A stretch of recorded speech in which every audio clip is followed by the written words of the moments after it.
টানা বৃষ্টির জেরে পঠন পাঠন বন্ধ হয়ে যাওয়ার মুখে ছাত্রছাত্রীদের এমন চিত্র দেখা গেল মাতালহাট অঞ্চলে। কয়েকদিনের বৃষ্টির জেরে প্লাবিত হচ্ছে নদীগুলো, ভয়াবহ রূপ ধারণ করেছে সেই প্লাবনে মাতালহাট অঞ্চলের প্রায় 4-5টি গ্রামের সাথে বিচ্ছিন্ন হয়ে গেছে যোগাযোগ। তাদের বর্তমানে যোগাযোগ ব্যবস্থা কলা গাছ দিয়ে বানানো ভেলা। বর্ষা ছাড়া অন্য সময় গ্রাম পঞ্চায়েতের পক্ষ থেকে বাঁশের সাঁকো বানিয়ে দেওয়া হয়, সেই সাঁকোই পারাপার করা হয়। ছাত্রছাত্রী থেকে ওই এলাকার বাসিন্দারা ওই সাঁকো দিয়ে পারাপার করে।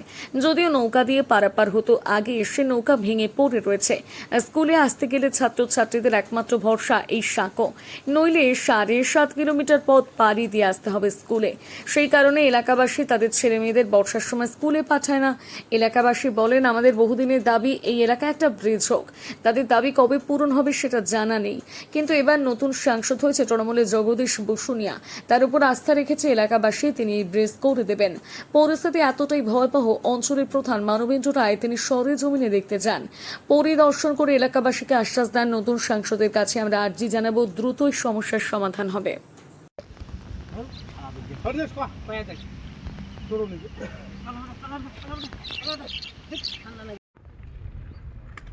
আমরা যখন যাবো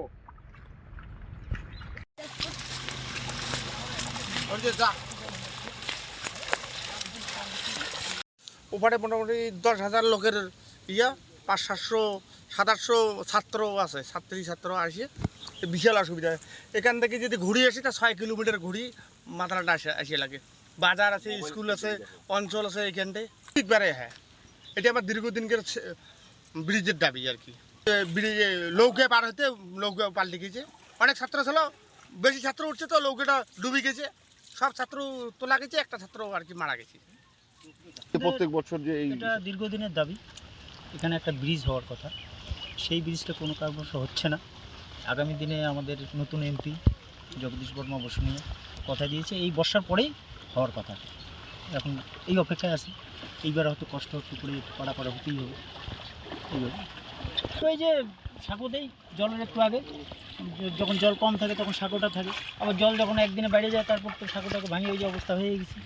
তারপরে এই যে এই ভেলা তৈরি করছি, এই ভেলায় পারাপার করে 2বার বাঁশের সাঁকো দেওয়া হয়, বছর 3বারও হয়, কোনোবার রিপেয়ারিং করতে হয়, কত রিপেয়ারিং করে।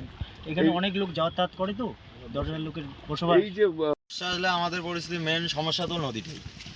ঠিক আছে, এটা দেখো আমাদের যা পরিস্থিতি, 3 মাস মোটামুটি একদম যে ছাত্ররা থাকে, ছোটো ছোটো ভাই বোনরা, বাচ্চারা, স্কুলের ছাত্ররা 3 মাস একদম পড়াশোনা বন্ধ হয়ে যায়। কারণ ওরা স্কুলে আসতে পারে না, টিউশনই আসতে পারে না, ওরা বাড়িতে সেই রকম আর্থিক অবস্থাও নাই যে তারা বাড়িতে মাস্টার গিয়ে পড়াতে পাবে। ঠিক আছে, ওরা মোটামুটি 6 মাস ভালো স্কুলে যায়, যখন বর্ষার জল কমে যায় তখন বাঁশের সাঁকো দিয়ে পারাপার হয়। আবার এখন বর্ষা এসে গেছে, বাসে নৌকার তোমার কি বলে কলার গাছের ঘুড়া দিয়ে এরকম ছোটো ছোটো বাচ্চারা কেউ বাড়ি থেকে আসতে দেয় না, আর বাচ্চাদেরকে এইরকম পরিস্থিতি কেউ আসতেও দিবে না। আর আমাদের যা পরিস্থিতি, আমরা যদি একটু বাজারে আসতে যাই, হাট বাজার করতে যাই, আমাদের 6-6.5 কিলোমিটার ঘুরে আসা লাগে এই দিক দিয়ে, অচিন্তলা পাখি জায়গা হয়ে আসা লাগে। আর এই দিক দিয়ে আমাদের এটা পার হলেই বাজার, আমাদের এরকম ঘুরে আসা লাগে। আর দ্বিতীয়ত কথা হচ্ছে, আমাদের এটা তো অনেক দিন থেকে এরকম সমস্যায় ভুগতেছি, আজ থেকে না, আমাদের মানে ছোটোবেলার থেকে দেখতেছি যে এইরকম মানে সমস্যা, কোনো সরকার থেকে পদক্ষেপ নিচ্ছে না। আমাদের ছাত্র মানে খুব অসুবিধা। এই একটাই আমাদের যা ওপারে মানে নদী ওই পারে যতটা আছে আর কি, সবারই একটাই দাবি যে সরকার থেকে যদি এই ব্রিজটা করে দিত আর রাস্তাটা একটু ভালো করে দিত, তাহলে আমাদের মানে ওই যত ছাত্রছাত্রী ভালো হইতো আর কি। এটা তো মাতালহাট গ্রাম পঞ্চায়েত এলাকার এটা দীর্ঘদিনের সমস্যা।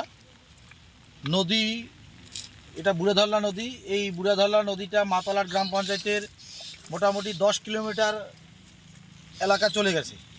তো সুতরাং এই এলাকার মধ্যে সবথেকে সমস্যা হলো আমাদের এই বাঁশের সাঁকোটা। এখান থেকে যখন খরা হয়, বর্ষা থাকে না, তখন এই বাঁশের সাঁকোটা গ্রাম পঞ্চায়েত থেকে করানো হয়, কিন্তু যখন বর্ষা লাগে তখন তো এই বাঁশের সাঁকো আর থেকে না। সুতরাং এখানে চলাফেরা করার জন্য একটা নৌকা থাকে, সে নৌকাটাও নষ্ট হয়ে গেছে। আর এখন কলার ঘুরায় এখানে যাতায়াত করা হচ্ছে, বাচ্চারা স্কুলে আসে, আর এই দিক দিয়ে স্কুলে আসতে গেলে খুব সোজা হয়, 1 কিলোমিটারও কম হয়। আর যদি এইখান থেকে না গিয়ে যদি অচিন্তলা হয়ে ঘুরে আসে, তাহলে 6 থেকে 7 কিলোমিটার ঘুরে আসতে হয়। আর নদীর ওই পারে প্রায় 1010 লোকের বসবাস। মোটামুটি ছাত্র 700 থেকে 800 ছাত্র ওই পার থেকে মাতালহাট হাই স্কুলে আসে, তাদের খুবই অসুবিধা হয়। সুতরাং আমি শোনার পরে আজকে দেখার জন্য আসলাম যে গ্রাম পঞ্চায়েত থেকে যে বাঁশের সাঁকোটা হয়ে গেছে সেটা ভেঙে গেছে, এটা নিয়ে কি করা যায়, কিভাবে যাতায়াত করা যাবে সেটা দেখার জন্যই আসা। আমি মোটামুটি পাখিয়াঘাট গেছি। পাখিয়াঘাটায় ওখানে মোটামুটি ধরেন 1 কিলোমিটারের মতো নদীর ভাঙনে শেষ হয়ে গেছে, কয়েকটা বাড়ি প্রায় জলের তলে যাওয়ার অবস্থা হয়ে গেছে। তো এইরকম মোটামুটি আরও কয়েকটা এলাকা আছে, সেখানেও যাচ্ছি। আজকে কয়েকদিনের প্রবল বর্ষায় মাতালহাট গ্রাম পঞ্চায়েত এলাকার সম্পূর্ণ জায়গাটা ঘুরে দেখতেছি কোথায় কী অবস্থা আছে, সেটা দেখে প্রশাসনিক দিক থেকে যতটা পদক্ষেপ নেওয়া যায় সেটা নেব।